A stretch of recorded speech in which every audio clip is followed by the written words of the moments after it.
When this comes off, we're just going to hit it with a little bit of fresh pepper.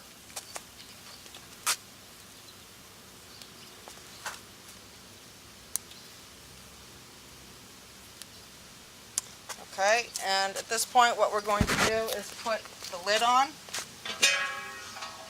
and we're going to turn this into an oven. It is important that you have your vents on because obviously fire feeds off of oxygen, and we do need to have the vents open. This will probably take about 5 to 6 minutes on the grill, and we'll come back in a few minutes and check it and give it a taste. Alright, it's been about 5 to 6 minutes, and we're going to go ahead and pull our pizza off.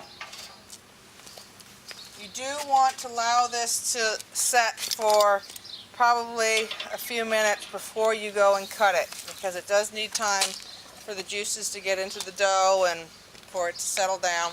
But in the meantime, while you are doing that, we're going to finish the pizza by adding some more fresh basil onto the top and just tear it up.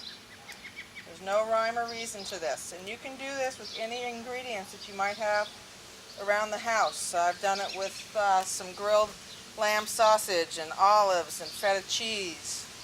You can do it with whatever fresh vegetables you have in your garden. Just remember to make it simple. Don't make it too complicated.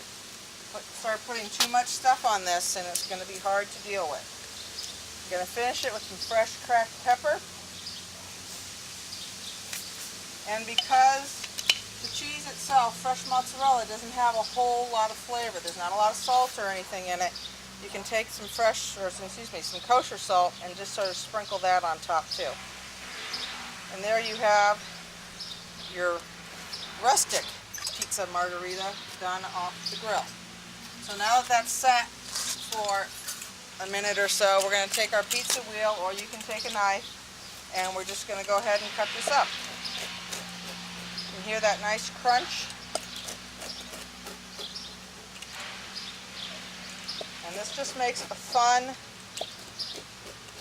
pizza to serve for your guests as you're waiting to grill the rest of your menu. Now the rest of our menu is going to be grilled new potatoes with some rosemary and garlic right on the grill. We're going to do grilled balsamic asparagus, and we're going to do a grilled chicken with a spice rub with a tropical fruit salsa. So as soon as we get cleaned up here, we will continue on with our menu. Alright, so now we're ready to start our main course. What we're going to do is we're going to grill some boneless, skinless chicken breasts. A lot of people don't like grilled boneless, skinless chicken breasts because it has a tendency to be very dry on the grill. The way I'm showing you how to do it today should give you a nice, moist, flavorful product. Chicken breasts in general, if you look at them, they have a thinner, more tapered end down here and a fatter end down here. What we want to do, we want to slightly pound this to make the entire breast even, so that when we go to grill it, and use this same technique when you go to saute your chicken breasts in the house, it has an even in thickness all the way through, therefore the end won't be dry and burnt and the fatter end still raw on the inside. So we're just going to take a mallet lined in plastic here, and we're just going to lightly pound it out just to sort of make things a little more even. And you can turn it over, pound it,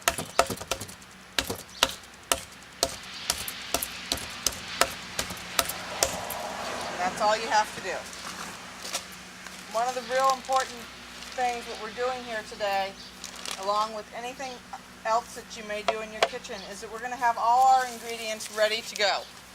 When we start cooking, we're not going to be running back and forth trying to find things. It's all going to be set right here for us. We have a spice rub that we're going to use with the chicken today. Spice rubs are a really great way of adding a lot of flavor in a very short amount of time. The trouble people get into when they marinate chicken in particular is that they over-marinate with a very acidy salad dressing or vinegar and oil and other types of marinade, which will actually start to cook the chicken, and you end up with something that's very dry and rubbery in texture. So I have a spice rub here that I put together. I'm going to use my cheat sheet here. And what we have here is 1 tablespoon of brown sugar, a teaspoon and a half of salt. You can use sea salt or kosher salt. Iodized salt tends to be very chemical tasting, and this gives you a much cleaner taste to your dish. Half a teaspoon of ground cumin, half a teaspoon of black pepper, 1 teaspoon of garlic powder, half a teaspoon of thyme leaves, 1 teaspoon of Spanish sweet paprika, and 1/8 of a teaspoon of cayenne pepper. Now you can adjust these ingredients to your liking. If you want something more spicy, increase the cayenne, or do hot Hungarian paprika instead of the sweet. And you're just going to mix it together, put it all together, and then we're just going to coat all the chicken with it. If you use something like a garlic salt or an onion salt, keep in mind that you're going to have to decrease the amount of salt, regular salt, you put into it. So we're just going to go ahead and coat all this together. Get both sides.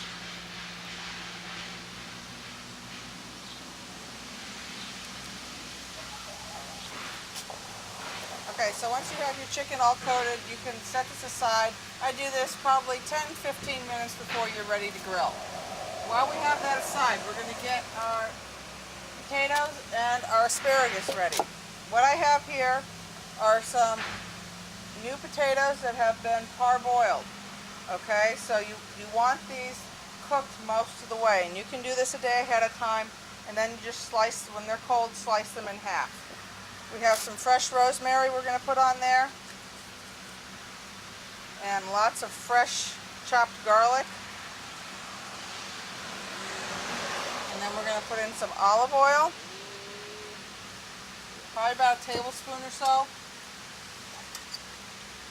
Nice good, probably half a teaspoon to a teaspoon of salt, and some fresh ground pepper.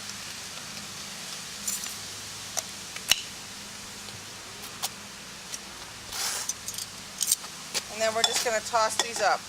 Get them all nice and coated. If you don't want to do it in a bowl, I'm a big fan of easy cleanup, and you can do this all in a Ziploc bag and just shake it up.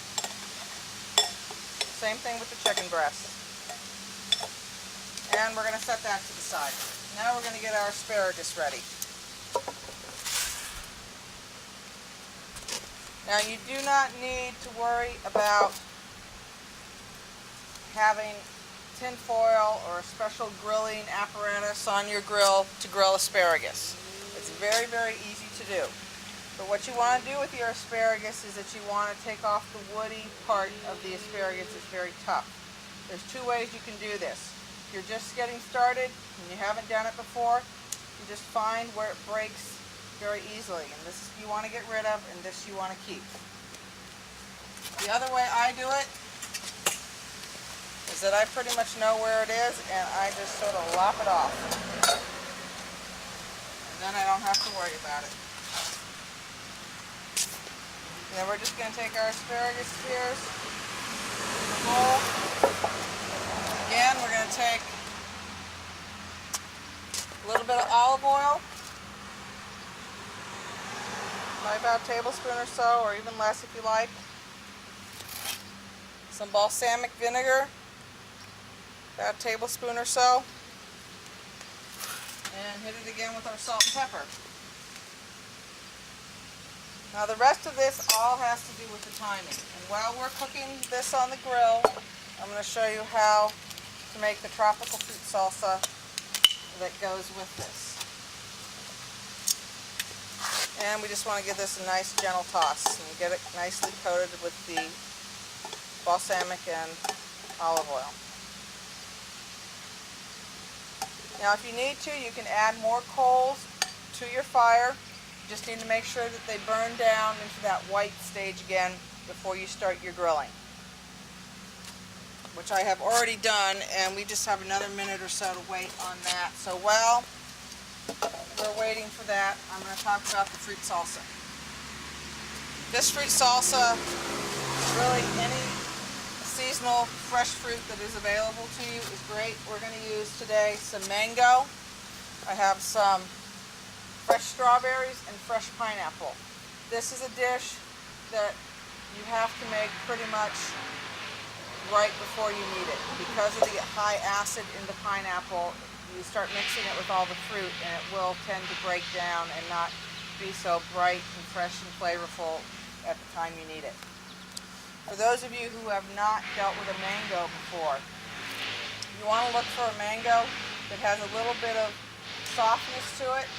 When you poke it, it gives a little bit of an indentation, not too much. You want something that's starting to look a little red and still has some green on it. You don't want the real soft ones. Those are going to be hard to deal with. The mango itself has a seed that runs through it that's like this. So you have to be able to cut on either side of the mango. So you want to come in probably about like that and come straight down. What you'll find is that you start to see the white of the seed on that side. And then you can come down the other side. And then you end up with the seed part, which we can still get some mango off. But for right now, I'm going to just peel the mango. This is a great salsa to serve with fresh grilled salmon or any other grilled fish that you might like to do. It's also wonderful today like we're doing with chicken. We want to peel that mango down. Now the other things that we put into this salsa are some jalapeno. You can put as much or as little as you like. If you really want it to be spicy, you can add in some cayenne pepper or your favorite hot sauce to it to really make it spicy. I don't like to make it too spicy just because I want to be able to taste the flavor of the fruit. So then we're going to just go ahead and we're going to dice up our mango and add it to our fruit.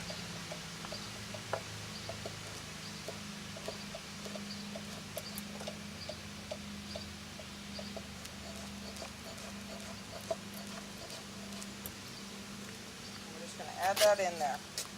The other ingredient in this salsa is some fresh cilantro. Cilantro is one of those herbs that you either like or you don't like. So if you love it, absolutely put it in. I happen to like it. A lot of people I know don't, so you can always leave it out. But cilantro is one of those more traditional ingredients that you will find with a salsa of any type, really. So there we have all our fruit there. We're going to add in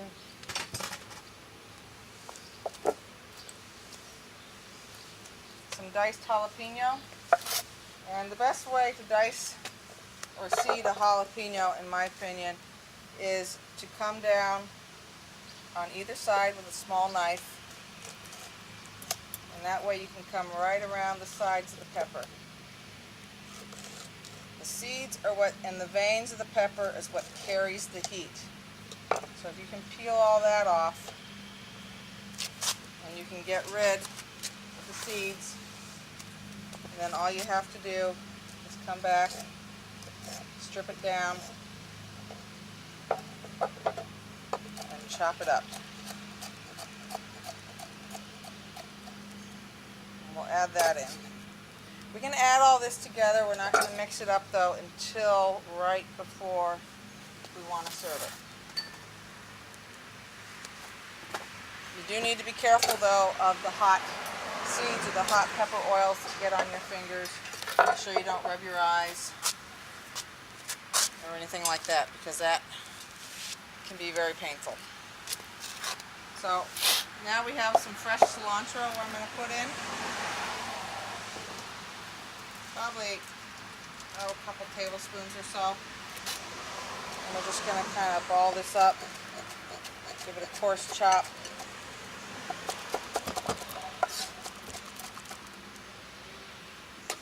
And put that in.